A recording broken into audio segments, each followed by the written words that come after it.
Okay, so now that you guys have defined some folks that you've hopefully admire, and hopefully you've seen other students' views of who they think is successful, and we've all agreed that most likely hard work, establishing goals, equate it to that person's success. We probably agree that money doesn't necessarily make a person successful, but it doesn't hurt. So I will say too, just to kind of a throwback to teachers, there's a lot of teachers in this profession who've been in it a long time who consider themselves successful, not because they've been in it a long time, not because of the money that they make, but because of the achievements that their students have achieved. Okay, I just used achieved twice in one sentence, and that's probably not great for an English teacher, but think about that. You guys are the measure of our success. Whether you learn from us directly the content of our course, or you learn indirectly the life skills that a lot of teachers do teach you. All right, so we want to look at this other guy, this Ben Franklin guy. Was he a president of the United States? Please say no. All right, so I just want to make sure that everybody knows that Ben Franklin was not a president of the United States. He is on a popular bill, $100 bill. So that's kind of a big thing. So there's hundreds of millions of Ben Franklins floating around still, and it's almost 270 some years, or 280. I haven't done the math. Past, it's almost 300 years after he's died, right? Something like that. So, but he was a success. But before he was a success, he was, I wouldn't even call him a failure yet, or maybe not a failure, but he was poor. He was a runaway.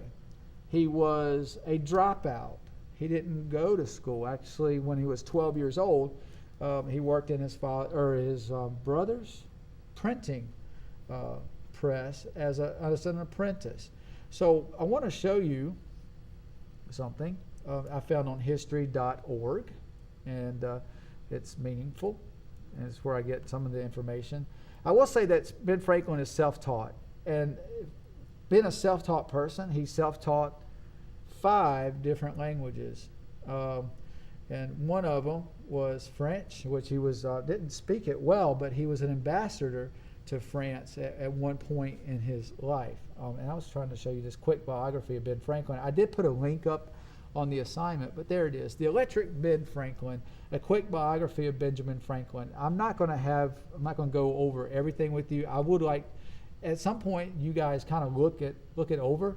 He was an apprentice printer. At 15, his brother started the New England Courant, and he was an apprentice there. He wanted to be a writer, but he didn't go to school, and because he was an apprentice in the printing shop, he was not going to be a writer. He became a ghostwriter, and he had a fictional, character, a fictional widow named Silence Dogood, and she wrote these letters that was filled with advice and very critical of the world. We see people like that. They do talk shows and things like that. But he would write these letters to be printed in the paper, and they would print them. After 14 of these letters, he admitted that he was the one that was doing it. So anyway, it was kind of interesting. If you read through there too, they were at odds with the Puritan ministers, the Mathers. Remember Cotton Mather? We talked about him. He wanted everybody in Boston to be inoculated. Read into that, because the Franklins, they didn't want the inoculation, and that kind of caused some problem. Eventually, his brother James was arrested, and Ben had to run the printing press by himself. There's a thing in here about his escape to Philadelphia. We actually have in our textbook, and we're not going to read the whole thing, called Arrival at Philadelphia, from Ben Franklin's autobiography.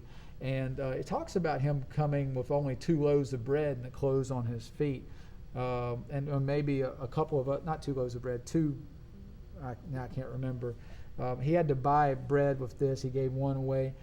He actually wanted to row the boat that took him across, because he didn't want to appear poor either. I mean, it's just an interesting story. In it, it's just kind of a measure for him to become successful. he wanted to try something and really just to have these habits accomplished. And you'll see those in the thing. They're called virtues. He has 13 virtues that he wanted to perfect himself at. Some of them are hard. Some of them, a couple of them might be, actually they're all hard. So, but you're going to click on the assignment and read through that. And I'm sorry about this. I haven't been able to get that one page off, and you're seeing it on your screen now. I guess you're kind of seeing it behind me there. I forgot that was up.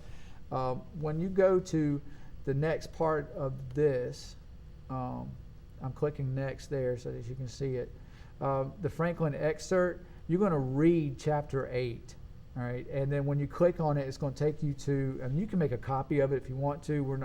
It's just for you to read, and that's what this is here. You'll see that first page and get frustrated. There's nothing there. Please scroll up. Please scroll up. So it's excerpts, and then this is from chapter 8. And you'll see he's talking in first person. It was about this time I conceived the bold and arduous project of arriving at moral perfection. So he's setting a goal at arriving at moral perfection. And this is how he's going to do it. He has these 13 virtues in which he's going to try to accomplish, or at least follow these rules, so to speak. So does he do it? Is he able to accomplish it? He actually tells us how he sets it up to prove that he's doing it, or at least to keep a track of how he's doing it. And it's all in there. So I want you to peruse that, actually read through it, and then you're going to answer 7 questions. And the 7 questions are this, and I'm hurrying because I got to do the other video, but make a copy of these questions. It's on a Google Doc, so you're going to make a copy of the Google Doc. It did not come up for me before when I was doing this, and it's not doing it now. Oh, there it is, Franklin's Keys to Success. So, okay, that's not the questions. Oh, here's the questions. Questions for the keys to success. All right, so you're going to define arduous, virtue, and vigilance, and then you're going to answer 6 questions. And this is your opinion. There's no necessarily right or wrong answer unless you put, like, how did he go about achieving his virtues? He went out, and there's obviously wrong answers, but you guys are smart, and I don't, just your opinion. How did he go about achieving his virtues? How does that work for him? All right, it's very plain. I kind of hinted at it earlier. From his autobiography, it's written to reflect his own thoughts and views. Why do you suppose that Franklin thought or hoped, who do you suppose Franklin thought or hoped would read and benefit from them?